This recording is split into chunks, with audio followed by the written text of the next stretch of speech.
And then we have another team that's just a veteran of the league and always, near the top. And I think will be again this season. So just a good chance for this Huntington team to kind of learn about themselves, see how they do against a really strong opponent. But we'll see what they can do to put up a fight against, what is considered at least one of the top three teams in the league. Yeah, and I mean, if I'm not wrong, this is actually a rebrand from Longhorn, right? They're now UT Nerd Boom. Flambeau, Nikki, Maple have, been long-standing players and have definitely performed to a high level. We have a Might aerial start, all Might on one side versus all aerials on the others. Thoughts? Yeah, really, really interesting. So one team obviously going for damage quite a bit more. And especially, the rune pick could be really interesting if they get the right awakenings with some of that just extra power to start. But yeah, we'll see if the speed and the projectile range can triumph, or if Nikki and Flambeau are able to find those kills consistently. But first off, they've got the goal open, and Nikki Minilin has the dash punch over Alonzo, the former goalie. First point to the side of Nerd Boom. Yeah, and I think the one thing I do want to mention is I personally am a pretty big believer in Flambeau's rune. His rune is by far his best pick, and the fact that he even was allowed to get it is a little surprising, but we'll see if the side of Huntington has any answers to it. Yeah, I have to agree. As someone who's played with him quite a bit, him getting the rune in organized competition is not too common, but he has it here. One barrier on each side is Mr. Flambeau with a great banish, but Sawdude Gabe has the secondary in time to save that. No cast loss, no duration yet on that, so it did leave him enough time. And Flambeau finding himself a little bit low. Great dash punch by Nikki on the Julie. Hits it to the middle, but Sawdude Gabe's able to get in position now. Has the ult. They're looking for a KO on Flambeau. Legature pushing forward with that Zen, trying to find it, but he has been able to heal up enough to be safe here. Sawdude Gabe now misses the strike shot, has to use the flip instead, but Mr. Flambeau with the teleport finds a KO, now gets in good scoring position. Yeah, manages to find an okay position now. Alonzo and Sawdude Gabe have to buy some time for Legature to come back. A good banish out by Flambeau. Nothing to really be capitalizing off of that, but now with Legature back on the field, we might see pretty good offensive plays out by Huntington. Yeah, able to get to this to overtime, and with the Juno pick, that always gives you a chance to find some KOs. Actually, the goalie, the Asher, finding a KO there, so it'll be another power play. We'll see if UT Nerd Boom can capitalize on it this time, but Maple with an unfortunate missed strike off the middle, own barriers, so the goal is open. You have this overtime Juno. If you can find a slime in the right spot, maybe able to score something. So far, Sawdude Gabe holding on, but a great pass by Nikki down to Flambeau. 2-0 from UT Nerd Boom. Yeah, I really like Nikki recognizing that she doesn't really have the abilities there to look for that score, and then seeing, yeah, Flambeau is in that right position and finds it. I think another thing I want to mention, though, is Alonso's choice of picking up the Juno. When you have, when you're in a position where you probably mechanically outmatch your teammates, I think Juno is probably a pretty good character to kind of play, which allows you to have a lot of control in the midfield. Yeah, definitely, and the dash as well lets you play a little bit of goalie. He's played goalie for a long time. I know he's even played Juno, and so a lot of the skills are going to transfer over, and also just able to help the brawler and help the midfield whenever they need it. And yeah, in the CCL you see a lot of teams like that where one team, one player everyone just kind of knows is a little bit better. So you're seeing that, you're seeing the Juno try to control, but it's going to be hard with Legature going down once again. Yeah, Legature continues to fall, and now this might be all but curtains for the set. A flip out by Nikki, doesn't even need the pass and just gets the punch right past Sawdude Gabe. And a clean 3-0 for UT Nerd Boom. Yeah, Mr. Flambeau finding a lot of really good banishes that they weren't even able to capitalize on yet. So I think once they do, it'll be even quicker. But a good job by Huntington to extend a lot of those points. I mean, considering just the experience difference between a lot of these players, even just getting a few of those points to overtime, you have to feel good about that, and you're showing a fight. Yeah, and I mean, the 1-2 already going to Julie, the rune picking up perfect form, but there's still really great things for the other side, right? Fight or Flight goes over to the Juno, which is always scary when a midfielder has it. And even at last pick, there's so many good options here that the Centauro still gets something. Yeah, a lot of good awakenings for Huntington, and so if Alonso is able to leverage that aerials, dash range, as well as all the speed that he just got from the fight or flight, able to take a lot of control like we were just talking about. So if they can make that happen and not get KO'd, they'll be in a good position. But Nikki Minilin off the banish from Mr. Flambeau there finds the dash punch on Alonso, and it will be a power play for UT Nerd Boom. Yeah, and I mean, they capitalize and take the second barrier. Legature and Sawdude Gabe have to find a way to hold it, but a great wait out by Nikki Midland, ensuring she can find that angle, and Sawdude Gabe isn't able to grab it. Yeah, great pass, just found it into the corner easily. You know, the Nerd Boom name is actually from a Season 1 Nasty team known as Nerd Boom, which had Nikki and Flambeau. And, you know, you've seen that they've played together not only competitively in the CCL, but in other leagues as well. Just a lot of synergy. They're finding the KOs pretty consistently now. And, you know, if you're a team, you know, maybe a little bit outmatched in experience, the one thing you need to do is keep all three players on the field if you can. That time they do, but Nikki Midland with a great setup to herself finds the punch between Gabe and Alonso. Yeah, and I think especially with this, with the Juliet, its ease of execution with your game plan is relatively straightforward.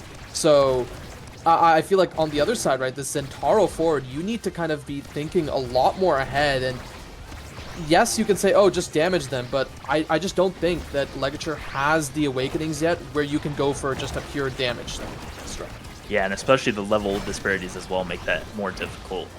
Just level 2 on the Zentara. So if Alonso can find some more passes, you know, make use of this speed, but what a flip into the corner. Gabe had the flip himself, but was standing a little bit too far up, and it gets past the primary of Alonso. So a quick 2 sets for UT Nerd Boom, looking in good position. We'll see what Huntingdon can find in this draft to try to bring some fight back. Yeah, and I mean, I think the first thing I'm looking at is that Among Titans, which is a great pickup for midfielders as a whole, but it's possible Alonso might just want to pass up on that because he doesn't want to risk, you know, the negative size, but the speed is so valuable that, yeah, he just has to grab it there. But then on the other side, more size for Nikki with the Might, extra special with the Rune. These builds are really starting to spiral now. Yeah, part of that was probably not wanting the Among Titans to go to Rune. It's a really good strong pick for him, who doesn't have speed yet, as well as the Might of the Colossus already being on the other 2 team members. It's going to mean Alonso has a ton of speed, but like you said, that size is going to make it more difficult in the strike wars. The speed helps, but the size is going to hurt a lot. Almost a double KO found off the banish there. Now one does go down, so Alonso and Sawdude Gabe, like we've seen all game, going to have to try to hold the 2v3. Yeah, and I mean, Alonso, he is getting some really great strikes off. One barrier does manage to fall, and Maple looking to push forward with her forwards. Doesn't really get that opportunity to, and a banish onto Legature means that he doesn't have much time left on the world as he's taken off by another dash punch, and now this barrier, it's still being held. Yeah, but great passing back and forth, finds it there. Another pass into the corner, and Alonso loses the strike core. That size on the Julie just a little bit too much to deal with. So a great, well-executed point by UT Nerd Boom, and just 2 more needed to find this first map. Yeah, Nerd Boom, you mentioned the synergy. We see it in full form, really. And there's that banish into the pillar. That guy is getting murked, and he has no evade left, and is probably going to be taken off the map pretty soon, but at least Alonso does get a barrier. But in this power play, it looks really dangerous for Huntingdon. Yeah, looking really dangerous. Just once again, they are doing a good job to stall here, keeping it on the other side. But as we see Legature continue to go down, you notice they didn't take the Spark of Rizzo in that last draft, and I think it's really hurting, you know, just staying at level 2, getting KO'd over and over. This time it's Alonso who goes down, but Legature doing a good job stalling there, and Gabe winning some strikes as well. The secondary sends it a little bit too far back. Gonna have to use the flip, but does get it past. Unfortunately, not an angle to open the barrier yet, but we're nearing overtime, and once again, the Juno core speed could help them try to find their first point in this game. Yeah, now we see Maple playing up, right? A little rotation of positions. Perhaps Huntingdon can find a way to use that to their advantage. A good strike out by Legature, followed up by Alonso. And now we might see a first goal for Huntingdon if they can continue this pressure. Yeah, they're keeping it on that side for maybe the most that they have all game so far. Alonso with the redirect down, has the core speed, gets the pass off Sawdude Gabe. Core staying red, going off these rune pillars, going off the center. It goes off again. Alonso trying to find it down on the other side to Legature. It gets through the middle here. Nikki Minwin up to Flambeau, who had the banish, but it's not quite enough. Legature almost gets it around, but not quite. Still pushing ahead. Down to the corner, pass to Flambeau, who misses the pass to his own pillar, and now sent backwards. Legature almost into the corner, but Maple just has a few too many cooldowns. Yeah, but unfortunately, you don't have enough, right? As that strike shot, non-existent, and that's the first goal for Huntingdon. Hey, maybe there's a chance they can bring this back. Yeah, they are on the board. Some rotations from UT Boom trying to, I think, just test their limits a little bit. But Huntingdon did a great job of executing there. They can continue to stay alive. Alonso with all this core speed, especially if they can survive to the overtimes, they're going to have a chance to just get those cores past the Asher before that primary can come out. Good strike boring here, keeping it on the offensive side once again. It feels like they spent more time on this side than they had maybe the last 2 sets combined so far. Yeah, but now with these pillars and now with the kill, Maple finding another one on Ligature, and now we have this first barrier falling. Nikki with the flip, she's waiting right in front of the second barrier. No second barrier to be found, actually. Sawdude gave it, Alonso holding really well. It finally falls here, and these pillars, they're buying so much space for Nikki. A great banish into that Flame Flurry. It still doesn't go in. Sawdude gave, and Alonso are holding, but finally, the rebound, Nikki catches it, and she finds it. Just a little bit too much, and they kept Nikki in the corner so long that she nearly did get staggered. They could have potentially looked for a KO if it lasted a little long, but eventually, like you said, those pillars are just too much to get around. You have to use so many resources to get it past them, and Mr. Flambeau once again going for the banish and the double pillar, but not quite finding the KO that time. We'll see if Huntingdon can put up a fight, but if UT Nerdboom can find one more point, they'll have a first map under their belt. Yeah, I mean, it's looking to go that way. Maybe Alonso can find something back with the jump, gets the first barrier. Ligature walking up this top side and looking to cover some space. There's that banish, only one hit, and Ligature actually protected, but not enough as the Flame Flurry actually takes him out. And now in this 2v3 looks really dangerous, but Nikki, she is staggered, and a great strike shot from Maple means that the second barrier still lives for the time being. Good passes out by the members of UT Nerdboom, and another pass up to Nikki actually allows her to take that shot, and she finds it. Nerdboom take game 1. Yeah, great back passing on that last point by Nikki, and then the setup from Flambeau, just firing on all cylinders there. And you saw Ligature ending the game just at level 2, just really not able to get involved. All the power on Nikki, especially once those awakenings came in and the build was really developed. You see 11 KOs, 4 for Maple actually, and 7 for Nikki. So the goalie getting involved too, as they would stagger Ligature. Ligature had to go to the other side, and Maple would finish him off. But yeah, just like a little bit like we expected, a lot of UT Nerdboom in that game, and they end up winning 9-1.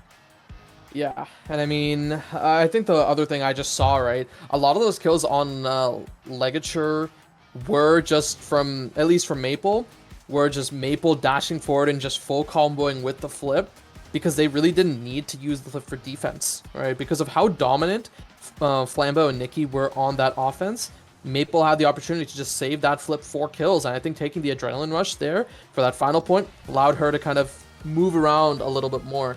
Now, the one thing I do want to see is perhaps maybe making this game plan for the side of Huntingdon a little easier, right? You already have that with the Mako, right? The Mako's game plan is just making sure, okay, well, we're going to just keep my teammates sped up. We're going to make sure they keep the core forward. Juno, also pretty similar, relatively straightforward game plan. But I think for Ligature, something like the Juliet, the X, the Asher, where you can really just sit right in front of the enemy goalie and then just go for these reliable plays. That might be better. Yeah, at least being able to like block those strike shots that'll help in the midfield. Maybe getting some damage, hopefully staggering the enemy goalie. I agree. Something like a Zen, it's a little harder to do that. You're going more for finesse plays. You have the dashes, but if you just go for pure damage and possibly a midfielder or a goalie that's able to do a little bit of that, I do think that's a way that they could find themselves more points and just making Maple's life a little bit harder. Because, like you said, she was just able to keep all of her cooldowns for any time the core did get down there. And it's really hard for a brawler to consistently win, consistently score on the other side if they have, Yeah, all their. and I think the other thing, that Zentaro into Asher matchup is pretty miserable. I kind of know that from when I was watching NASA, right, this past weekend, where there are multiple times Zentaro was picked into stuff like Asher and Atlas, and it just was so difficult for them to score. And, well, perfect form start. Huntingdon already bans this X, right? This means that Flambeau's rune likely gets through once again. Unless, Alonso maybe wants to first pick it for himself or something of the sort. This draft does worry me. I think there's a decent chance Alonso actually does go for it. I've seen him play it a little bit in the goalie role and Oh, probably has midfield. But yeah, UT maybe sees that coming and actually bans it themselves. So I could see those, bans being the opposite way even, but if they were the other sides were red and blue. Yeah. But yeah, this time they end up banning the runes. So interesting. I'm curious what they will go for the first pick. They could go for Zen again because it is perfect form start, but instead go for the Aimi, Yeah, just I'm not more map surprised. control again. Yeah, IME is pretty great. I think slightly worse than previous patches, but still pretty good, right? And it's a perfect form start as well, so great pickup. It's also a pick that Flambeau, I think, has started playing a decent amount lately. And well, we see Flambeau reverting back to one of his old picks in Juno, supported by the Mako from Maple. And then on the other side, we have Atlas Zentaro locked in for Huntington. Yeah, I mean, Amy, Atlas, and Zentaro are maybe the three best users of perfect form, along with Rune, Mhm. I'd say. Yeah. But I mean, getting all three of those on a perfect form start is pretty great. So Huntington, I think, did a good job in this draft. But once again, it depends where the Asher goes, if it's brawling or if the Mako is brawling.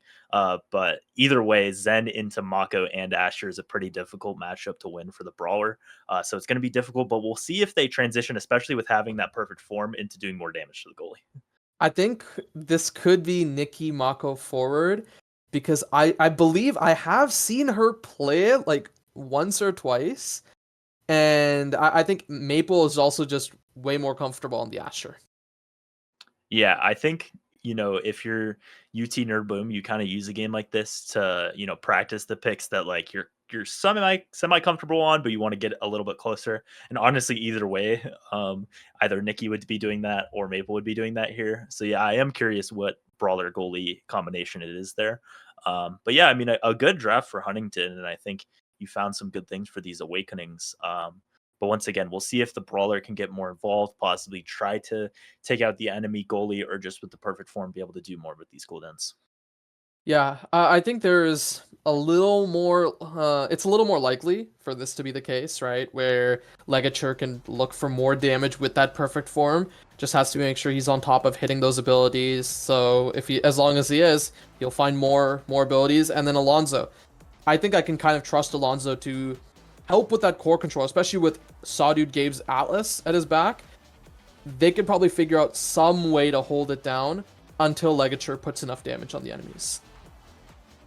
Yeah, Atlas, one of the easier characters to play. It'd be pretty embarrassing to be in like the top 6 of mastery for him or something. I don't know who would do that. No is no. But he's he's so he's easier to play, and I think a newer player in Sawdude Gabe, like we talked about, this whole Huntington team is new at least to CCL, and I think putting him on the Atlas, especially gonna have so many cooldowns with that perfect form is really good. And I think honestly, despite the 9-1, I think Sawdude Gabe was looking really good that last game. So yeah, we'll see what he can do with all these cooldowns, how long he can hold on against that very strong forward duo. Of this game will be the Asher and Juno for Nikki and Flambeau.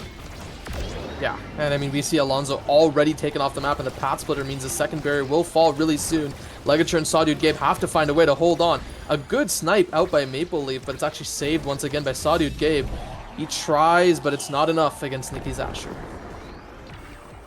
Yeah, wasn't able to find the evade between the strike and had no cooldowns left, so the dash does find it that time. Alonso hitting level 2 here. We'll see what he can do with these turrets. I think that's going to be, a surefire way to get it through something like an Asher on this map. So this time using it defensively, and a great clear around the barrier actually finds it there. Legature almost wins that interaction to find the second barrier, but we are even one barrier on each side. A good clear found by Sawdude Gabe, so they are able to get it back on offense for a moment. Yeah, and I mean, one thing I do want to say for Huntington, even if the match has been pretty dominant against their favor, is I really love how Alonso and Sawdude Gabe have been playing defensively, because their defensive play has looked pretty clean, right? Especially for a new team coming into the CCL. Yeah, I think they're doing a great job, and Alonso, I think Gabe can trust Alonso because Alonso is a former goalie, and also I'm sure just has been giving a lot of direct advice and coaching to his teammate. So yeah, I agree. Like on defense, against really good forwards who have a lot of experience here, they've been doing a good job. Great pass up there to Legature, but unfortunately the ult sends it just barely backwards, and then Gabe clears up, and Alonso is not able to beat the Asher primary, and it'll be a second point for UT Nerd Boom. Yeah, it's not looking the best for Huntington, but Aimi and Zentaro, characters that are notorious in their scaling potential, So even if they do lose this first set with an unfortunate double barrier, they may be looking for great scaling opportunities, but that was a great glitch pop out by Alonso. Yeah, fantastic save. Just really had to read that one, but does lose the strike ward to Nikki, who's already up to level 4. Scores all 3 goals that set, and it's another 3-0 for UT Nerd Boom. We'll see if maybe Huntingdon is able to get on the board a little bit earlier than last time where they found their point in set 3. But, you know, the hot shot showing up before the Juno gets it here is at least a bit of a save grace. Hey, means no hot shot Juno. That's great. The Asher gets twin drive, which is, I mean, it's good for her. It's also a deny away from the Atlas. All right, I'm assuming the Juno wanted to be able to take hot shot if it was open, and I mean, it's not, so just continues to scale with Sparks. And yeah, the Atlas grabs the Rizel, which I'm not sure how I feel about that, along with the Zen Deadeye. The problem is that the Rizel ends up denying your own Zen. So Yes. I think as the Atlas there, since you've already been denied Twin Drive and Hot Shot, you just kind of have to wait. Either go just go the Siege, or just wait and see what your Zen can get. But unfortunately, in that situation, it meant that the Zen got nothing. You know, not like the first draft we saw in the last game where there was just everything for Zen that time. You know, has to settle for the Deadeye, and not too happy about that. Yeah, and I mean, already it's not looking great for Huntingdon, but maybe they can find something. A good clear out by Sawdude Gabe, but Alonso's HP bar is looking real low, and with the damage that's being dropped on him, it's not even needed here, but it has definitely been putting him to the dirt frequently. Yeah, and I think also just a few too many double barriers. It's easy on this map, especially, you know, first time playing on stream. It's actually their first time playing because, you know, in CCL, because last week their game was a forfeit. But just, you know, have to calm the nerves and be able to find that back clear where you just make sure they only get the one barrier. Yeah, just a few too many doubles. An unfortunate clear there to Nikki Middleton means it's open once again, and she just strikes it back over and over. A quick 2 points for UT Nerd Boom. Yeah, not the best, right? And I think the one thing maybe just Gabe needs to be a little bit more comfortable with looking for these out clears, right? If he can find these out clears, maybe these defenses do look a little better. And I feel like it was easier on something like Night Market because of the locations of the barriers, right? In this case, where the core can go behind the barriers, it can trip up less experienced goalies. Yeah, less experience, and it's just, you know, easy for the nerves. But Alonso with a great dash. They do have the goal open for the first time here. Sawdude Gabe, though, dealing with a lot. All these Juno slimes, the Asher dashing in. But Alonso and Gabe are able to layer the strikes. They're able to find it. Maple pushing up now, pops the middle. Alonso winning a lot of strike wars, but pass down to Flambeau, who has the flip but doesn't decide to use it yet. More interactions, one by Alonso, and Legature looks for the bottom corner but doesn't quite find it there. Alonso having to carry a lot of the weight and doing a great job so far. But eventually they just close in, nowhere to clear it really, and it'll be a second set for UT Nerd Boom. Yeah, really tough clear option there, right? Because if you just send it down, Flambeau's waiting for that with that flip, and, well, Asher being first pick, likely going to grab the fight or flight, because it's great on IME, but it's also amazing on Asher, or could just opt for the stagger swagger and deny it. But yeah, fight or flight, the most sensible option, and it is picked up. Yeah, and you saw that last point, you know, both forwards just closing in, and you're going to have even more of that with the fight or flight, just so much speed on the Asher. Very hard to deal with. This time, wisely, the Atlas does, you know, wait not too much for them there. And, you know, the Zen, once again, is able to get explosive entrance, so a little bit of dash range in this game. Has a decent build for doing some damage with the perfect form with the explosive entrance. We'll see what they can do, but it is once again looking like all UT Nerd Boom unless something drastic changes. Yeah, and I mean, I thought for a second that we would have avoided that double barrier there, but Alonso was able to pick it up. Unfortunately, it still did go down, and Sawdude Gabe, unfortunately, did clear into that slime. And we are 2 points away from UT Nerd Boom taking this series. Yeah, and then Slime had a lot of speed on it with the Mag Souls, the speed scaling with Juno herself speed. So every time Flambeau is jumping across, those Slimes just get a little bit more speed, and unfortunately it caught it there. Now able to keep the barriers up for a little bit longer than they had been, hopefully able to avoid a double here, but once again, it just feels like the same story over and over. Yeah. You know, a map where it's easy for that to happen, especially when you're less experienced. But the goal is open once again. Gabe clearing up, and these big Amy turrets are able to make a lot of space. Legature getting pushed out of the play and now finally dashed into his own goal. Just ran out of space to run away from Nikki, and she took him down. Now, Nikki dribbling into the corner, the primary, the flip, gets all of Gabe's cooldowns out, and then the pass down to the Slime that finishes it off. Yeah, but can we just talk about? I just watched Juno do that strike animation like 4 or 5 times there because of the strike reset. It was just hilarious to see, and I thought I'd just point that out. Yeah, the flip being in an awkward spot, like inside the other slimes, and Legature once again just able to stay alive with the ult there, but another double barrier unfortunately, and Legature almost KO'd again. Might be the same story as last point. He does get taken down.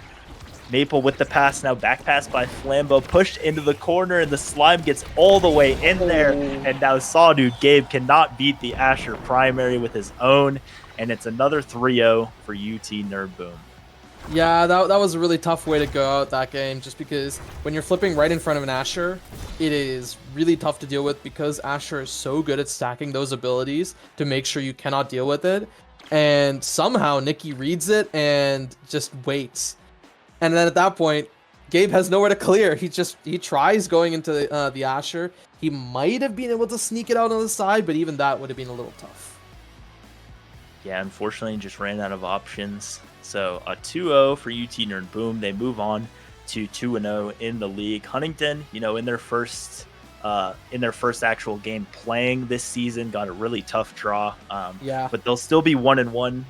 Really, you need to get to 4 wins to make playoffs out of the 7 weeks in this. They already are one win toward that.